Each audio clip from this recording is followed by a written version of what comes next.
Thank you very much. I want to reiterate what the Chairman House Committee on Health Services has just stated, that we have been on these issues as much as they remain germane, and everybody has agreed that there are germane demands that should be met.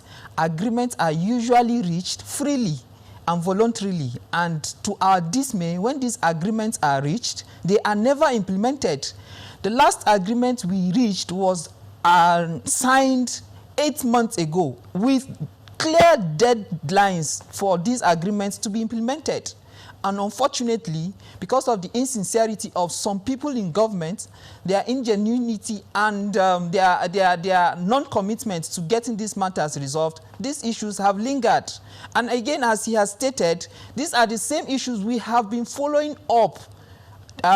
We have been advocating on for the past 8 months. So it brings us to the point where we have no choice than to resort to an industrial action. And as he has also stated, the doctors as well as their families are not immune to the consequences of this industrial action. But we have no choice than to resort to this industrial action because of the insensitivity and insincerity of people in government who reach agreement freely, sign agreement freely, and unfortunately are not ready to implement. At this point, we have had discussions with the National Assembly, which of course is not the first time we are getting to have a discussion with them. The problem is, will this agreement translate to possible positive outcome at the end of the day?